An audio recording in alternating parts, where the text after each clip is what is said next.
Let's continue here now. The Special Investigating Unit says it anticipates more information and allegations into the Digital Vibes saga. This after President Cyril Ramaphosa authorized the publication of the final report into the matter this morning. The SIU's report into the multi-million rand Digital Vibes COVID-19 communication contract has revealed damning findings against former Health Minister Dr Zweli Mkhize, his family and close associates. Now, let's get analysis. We are joined via Zoom by political analyst Levi Ndou. Mr. Ndou, thank you so much for your time. Always a pleasure having you on the show. Good afternoon to you. Good afternoon to the viewers at home. Thank you for having me today.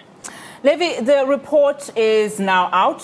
What does that mean, especially for the former Health Minister, Mr. Mkhize, now that he has resigned, Dr. Mkhize, rather, I should say? What can President Cyril Ramaphosa do now as the ANC president? Well, I think the ANC president and the entire ANC population or community is aware of the decision of the ANC at Nasrec, that of ensuring that they fight against corruption, they ensure that those that are implicated in corrupt activities have to step aside from the party, and they must actually be exposed. At this stage, we all know that indeed there is a political will on the part of government and the ruling party to ensure that they root out corruption. What is left now is for the law enforcement agencies to ensure that they actually take the matters further or they take action against those that are implicated. What we need to celebrate now in South Africa is that it appears as if the institutions that are supposed to strengthen our democracy and the fight against corruption are actually doing their work, and that indeed has a potential to send a message to those that might be having other ideas to participate in corrupt activities, that they might be exposed.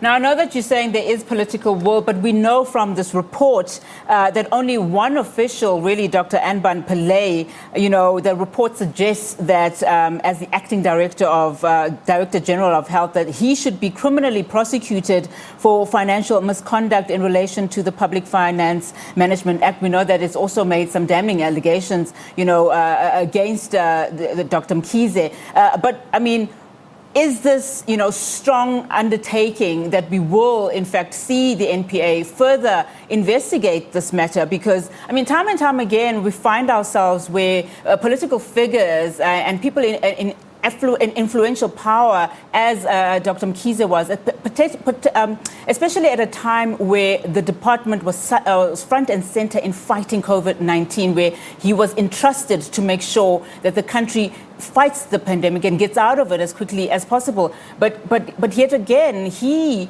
is not being the one who is criminally liable. Will he get off scot-free, and can he afford to? Particularly, given your words that you're saying there is political will, is there? One of the challenges that we face in South Africa is that there is a lot of talk against the fight against corruption, and all the energy is actually being directed mainly to politicians. And we seem to forget that there is a very strong link in different departments amongst people that are involved in the procurement, in the supply chain, and in other different sectors in different departments.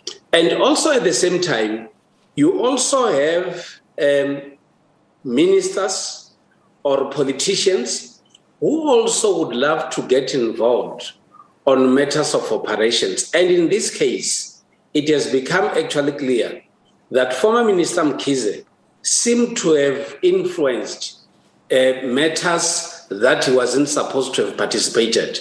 And if you will then have to get into detail about what has actually been the case, there are a number of things that the investigators still have to look into.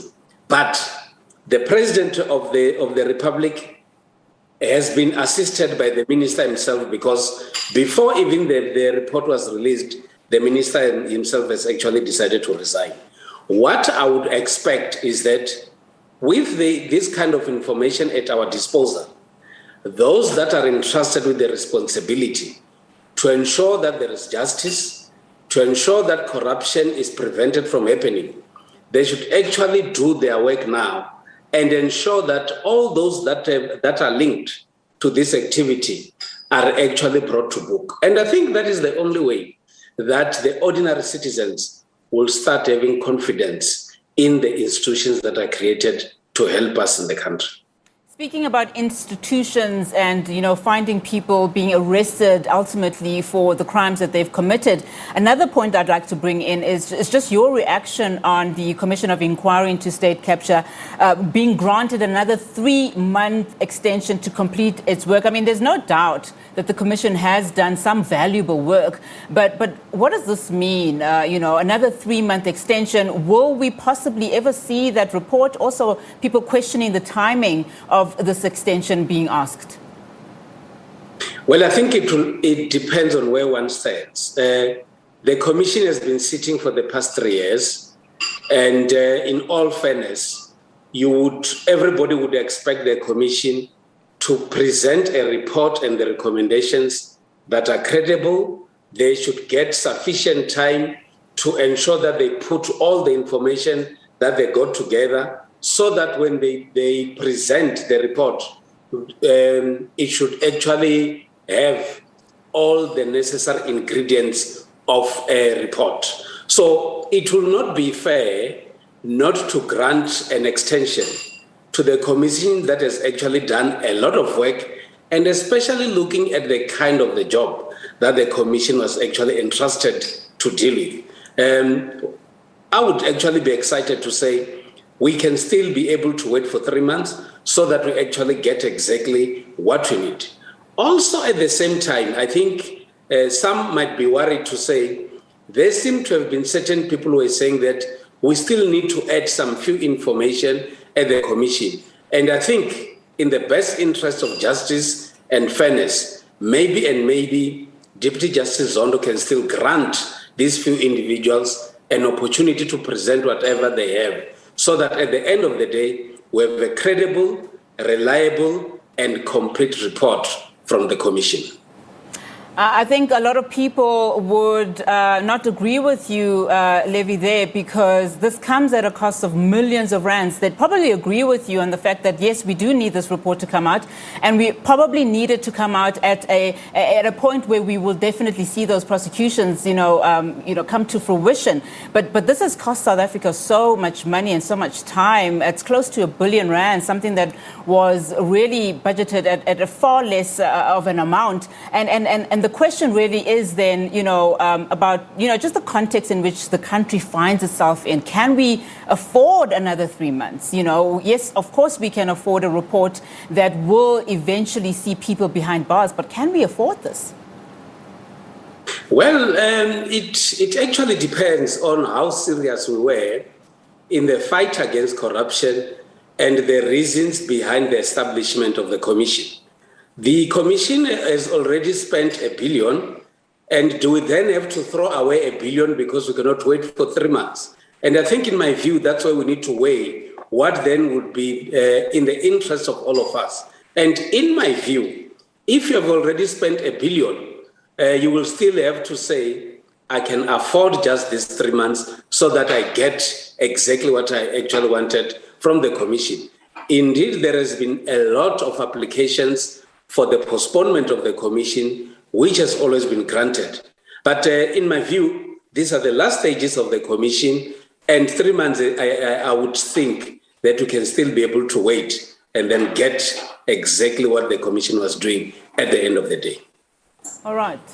Let's shift our focus now that I've got one more question to ask you on local government elections a few weeks away. Now, this year's elections has the highest number of independent candidates. What work will they actually do in some of the municipalities that really need action to be done? I mean, over the past couple of days here at the SABC on the channel, we've covered, a lot of significant work in municipalities like Umfuleni, where, that municipality is in dire straits. They are under administration. That administration is owing billions of rands in terms of water and electricity. In Limpopo, there are municipalities where they have no water to drink. Some of those municipalities, some of those communities, sharing water with animals. So what work can independent candidates actually do that government hasn't been able to do for so many years?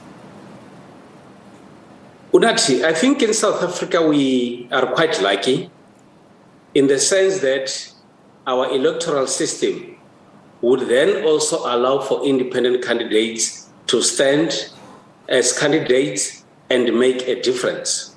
There was a lot of celebration indeed when there was a pronouncement that independent candidates can still stand at provincial and national government as independents. But we need to ask our question, why are we having a lot of independent candidates whilst we still have political parties? There might be a number of reasons why.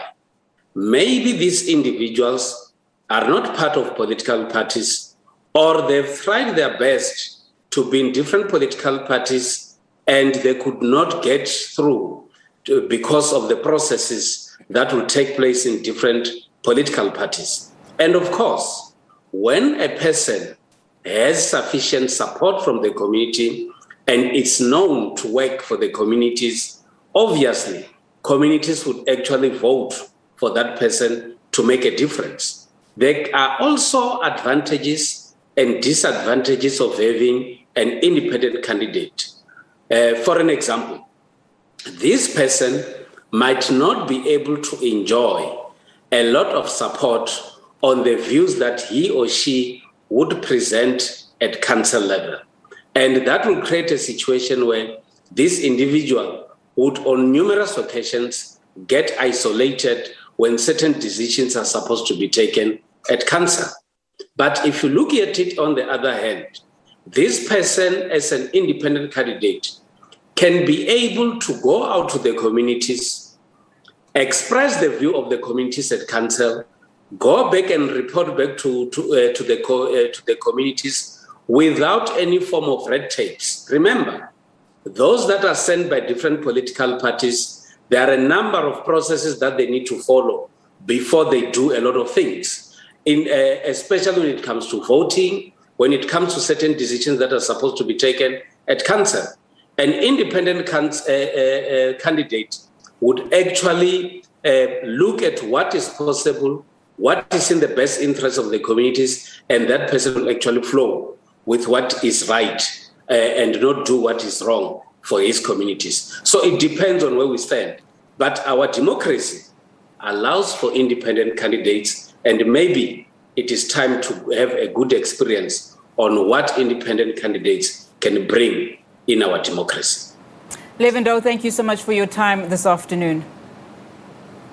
You're always welcome.